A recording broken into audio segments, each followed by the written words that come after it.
Bonjour. Aujourd'hui, je vais vous présenter une technologie qui est tombée dans l'oubli depuis longtemps et qui aurait pourtant pu gagner la course aux disquettes grande capacité. Il s'agit du lecteur LS120.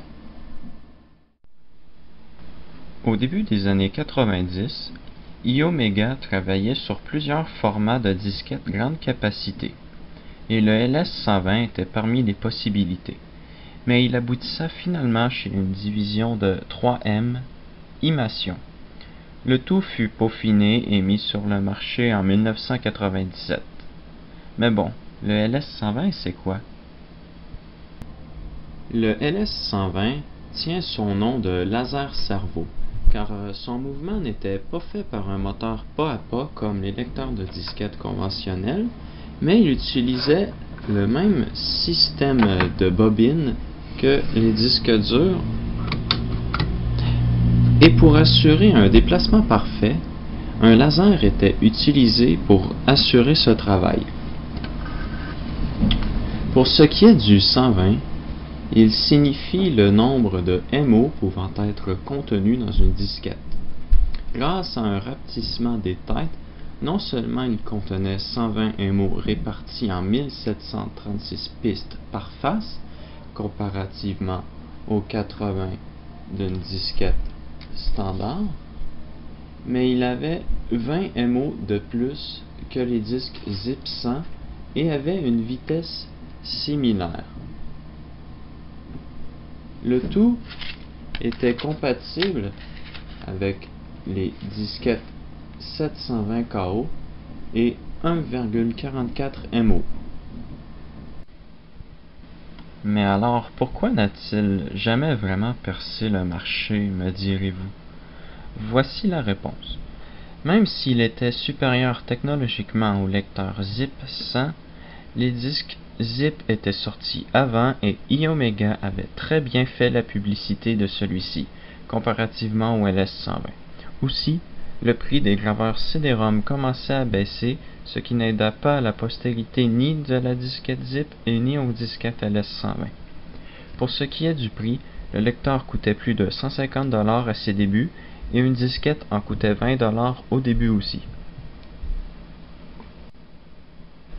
Maintenant que l'historique est terminé, passons aux caractéristiques de celui-ci. Comme mentionné ci-dessus, les disquettes LS120 ont de 51 à 91 secteurs par piste et 1736 pistes par face. Les lecteurs peuvent lire tant les disquettes 1,44 MO que celles de 720 KO. Les têtes de lecture se déplacent en moins de 70 millisecondes pour les accès aléatoires, comparativement à plusieurs centaines de millisecondes pour les lecteurs standards, et 20 millisecondes pour les lectures piste à piste, ce qui donnait une vitesse théorique de 896 KO secondes pour les premiers modèles avec des disques de 120 MO. Pour ce qui est des disquettes de grandeur normale, il les lit beaucoup plus vite, de 2 à 3 fois plus rapide, et le lecteur est beaucoup plus silencieux. Mais des chiffres ne sont jamais comme la vraie vie, alors je vous ai fait un petit montage de la comparaison entre un lecteur normal et le LS120. Premier test du comparaison entre le lecteur de disquette LS120 et un lecteur de disquette traditionnel. Premier test, lecture d'un disque.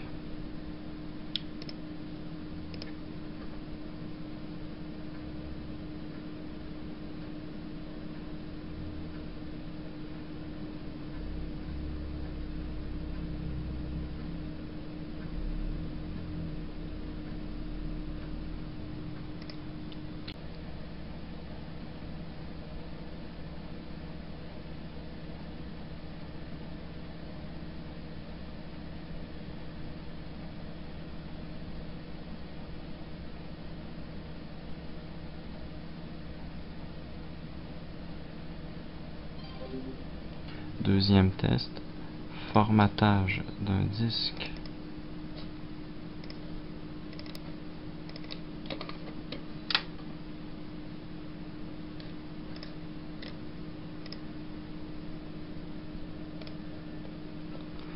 Formatage non rapide.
Troisième test, écriture d'une disquette.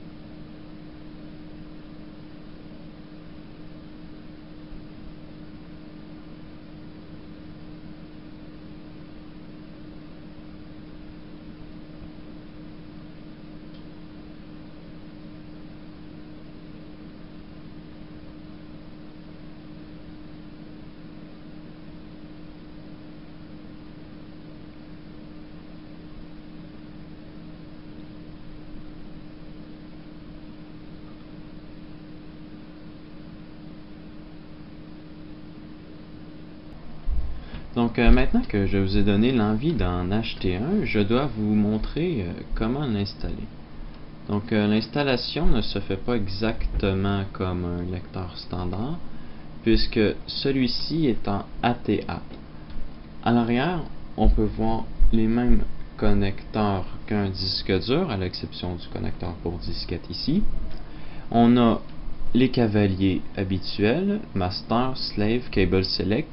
Ici, il y en a un autre qui est libellé MD0. Il ne faut pas le mettre à cette option-là puisque celui-ci sert pour des tests d'usine. Donc, pour installer le lecteur de disquette, c'est très simple. Bon, vous prenez votre ordinateur, vous insérez le lecteur de disquette à l'intérieur. Bon, moi, c'est un ordinateur Dell, donc ça ne s'insère pas du tout de la même façon qu'un ordinateur conventionnel. Mais pour le vôtre, c'est pas plus compliqué. Vous avez juste à l'insérer dans son support approprié. Ensuite, vous vissez les 4 vis et il sera installé. Ensuite, bon, vous prenez votre connecteur ATA que vous avez décidé pour votre disque, ainsi que la place qu'il doit avoir en fonction qu'il soit Master, Slave ou Cable Select. Donc moi, puisque c'est le premier en haut, il est mis en Master. Donc vous n'avez qu'à le connecter.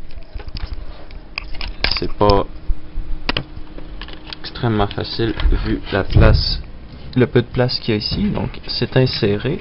Ensuite, vous branchez le connecteur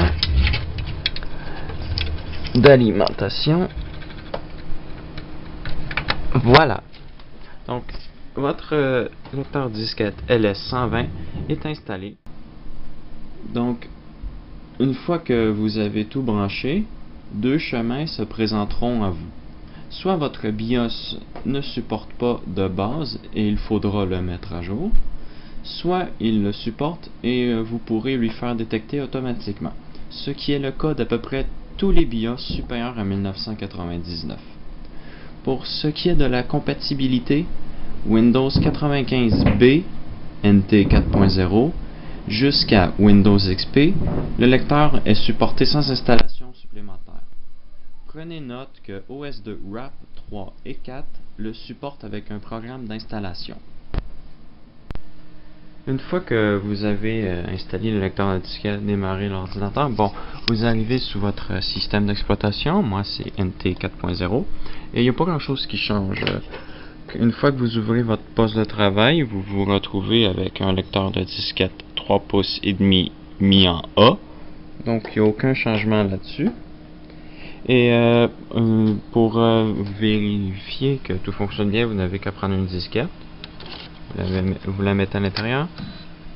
Assurez-vous que c'est une disquette qui a du contenu à l'intérieur, sinon on ne saura pas si il est capable de lire un format enregistré avec une autre disquette.